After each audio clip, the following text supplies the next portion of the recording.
I found a way to quit partying, to get sober, without brute force, without going to rehab, and at the same time improving your life. Whether you're only going out in the weekend or like me, at my worst, you're doing stuff every single day. Now, just a disclaimer, this video, it won't be for everyone. I understand not everybody's ready to quit, not everybody's ready to let that go. If you're not at that point yet, there's no point watching this video, just click off. I understand, I was there years ago. If someone told me to get sober, to quit, that getting high, that partying was a problem, I wouldn't have listened.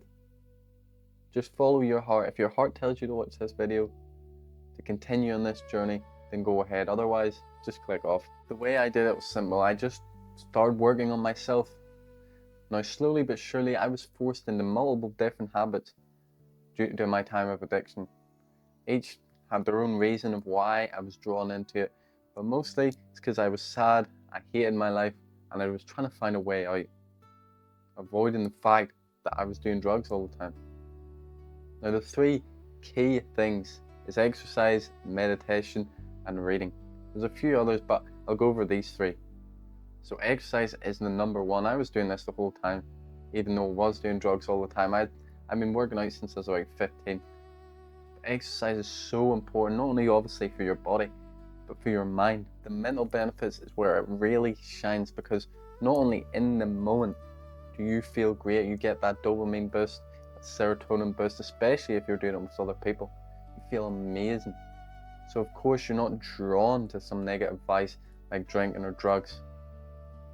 But overall, it makes you stronger and more disciplined, because the truth is, especially at the start, you're not always going to want to go. I hated it at the start. I used to complain to my dad when I went with my dad. I wanted to go home early all the time, then something switched and I fell in love with it. Even then, there were days that I had to force myself to go. But that's fine. In fact, you want that. That is where most of the growth occurs. Because the truth is, you're not always going to want to get sober. You're not always going to want to say no to that drug, no to that night out. Just like you're not always going to want to say no or yes, sorry, to the gym. But by going, even when you don't feel like that, you build that inner strength. You build a resilience that'll help you get sober, and you're going to need it. You're going to need discipline to get sober. And of course, you're working towards something, whether it's a skill in some kind of sport, or a nice body in bodybuilding, or maybe a certain time, running 5k, 10k, a marathon. See, the type of exercise doesn't matter. Each of them will be progressive in some sort of way, and that gives you a goal, that gives you something to work towards. Because humans, we need to be progressing. We need to have a North Star that we're working towards. Otherwise, we will just drift towards vices, which we've all seen. Meditation is the next one that I discovered. At my worst, I was doing all sorts of drugs every single day. At the very least, I was smoking weed. I was getting high in some form every single day. And I was even doing butane, which is lighter gas. I was inhaling butane to try and get high. So my mind was scrambled at this point. My mind was so messed up, and I just needed something. I needed some relief. I kept praying to God every single day to give me the relief, and I got the relief I needed through meditation. I seen the app for Headspace, which is an app for meditation, and I thought, well, I might as well try it. I was free for 30 days, so I tried it, and it changed my life. I remember I sat down for just 10 minutes, and all that pain, all that tension was gone. Now, yes, I was extremely fucked up in the head.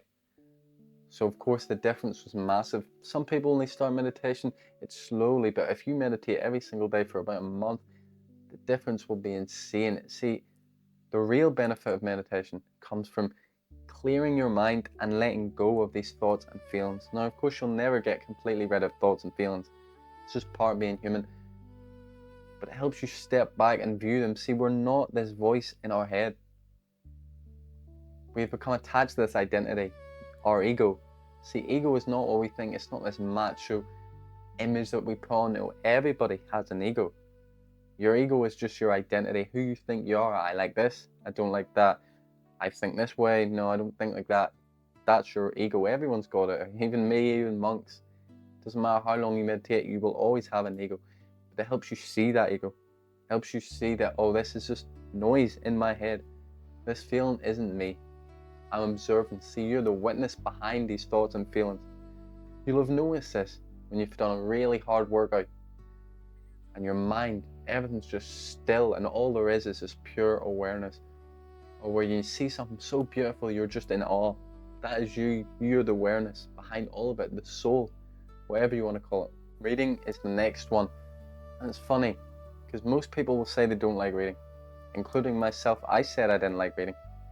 And it's understandable, you know, especially in school, we're forced to read in an unnatural way. We write these silly essays on these books that we don't really want to do. We used to write peta kettles, point, evidence, technique, analysis, connect, you know, that sort of thing. It's nonsense. We used to do that.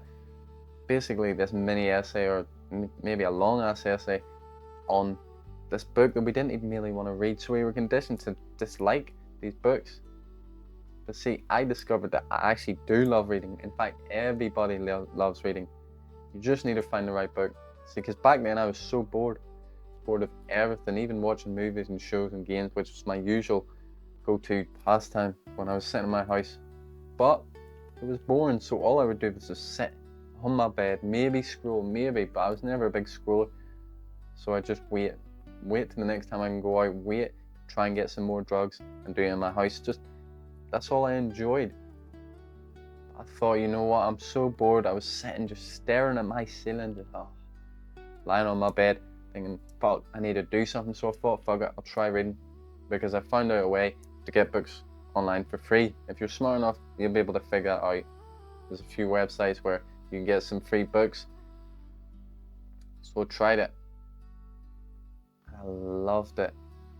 I read Robert Greene's The Art of Seduction, and I loved it. The stories within it entranced me. I couldn't stop reading.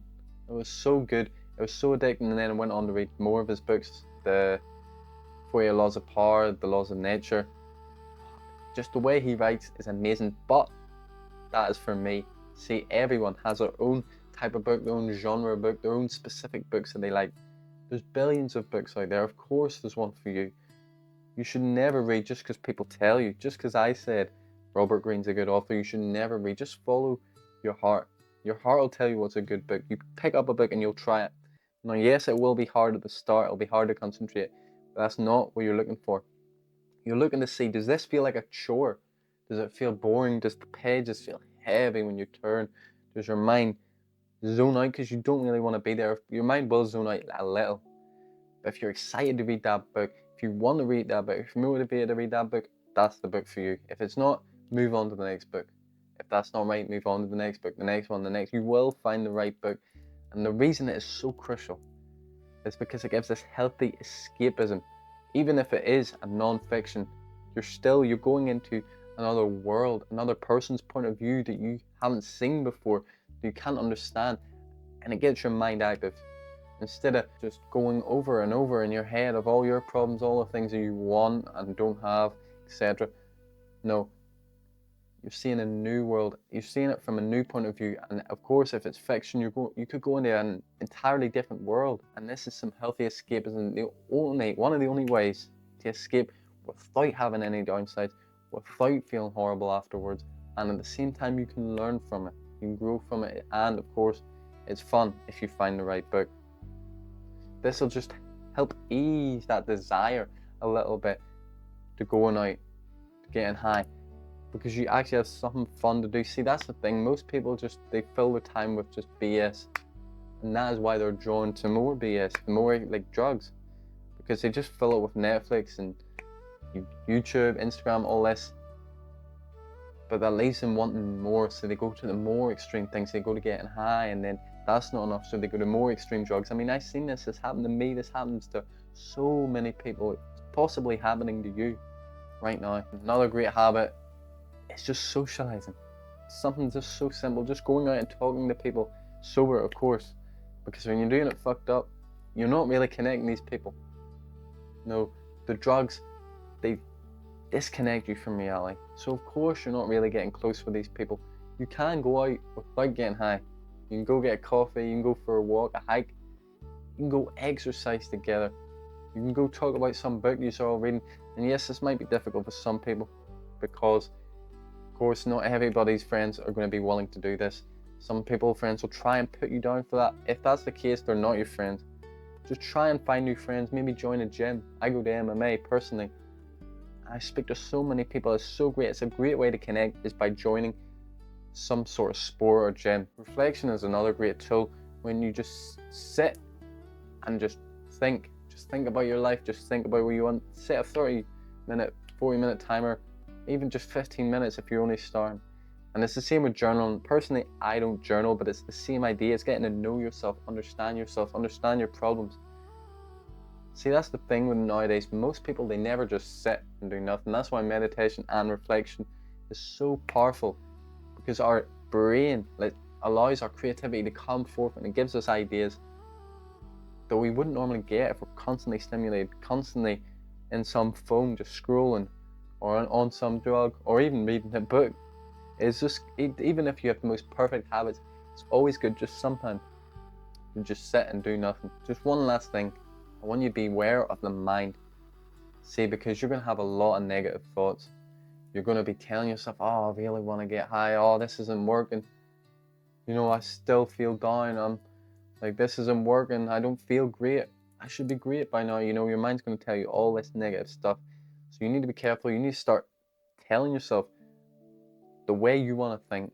It's called conscious auto-suggestion. Basically, positive thinking, affirmations. There's so many names for it.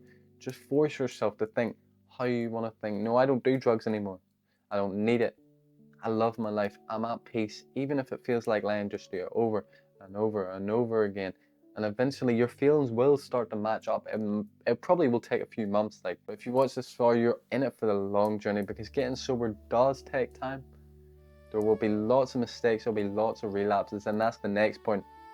You need to not get down when you relapse, because relapsing is just part of the journey. It's like you're not always going to hit a PR in the gym. You're not always going to get that new skill perfectly every single time. No, we need to make mistakes to grow. See, relapsing is just a gift from God to tell us what we need to do next. We just look and say, how are we off? Oh, I was thinking all day about drugs, about drinking. Oh, I was hanging out with the wrong people. Oh, I didn't work out today, so I felt negative. Just look and see where the mistake was. And also, you get that emotional reminder, because that regret, that pain is great, because it reminds you of why you wanted to quit in the first place. Because if you didn't have that regret, then you just go back to using all the time. So when you feel bad, say thank you for not letting me go back on that dark path. Look, as I said, it's going to take time, so just be patient. It took me around 6 months to fully get sober, and even another 6 months after that for my brain to completely heal. But it's worth it. Now, I never think about going out, I never think about partying, wasting my life like that. No, because it is so destructive, and I'm so glad I've done it. And now I want to share it with as many people as possible. If you're not ready for that, I'm not judging you. Fine, just listen to your heart, and listen to what your heart is telling you to do next. If it's telling you to keep going on using, then clearly you're not ready to change. And that is fine. But either way, I want you to remember, you're better than that bag. You're better than that bottle.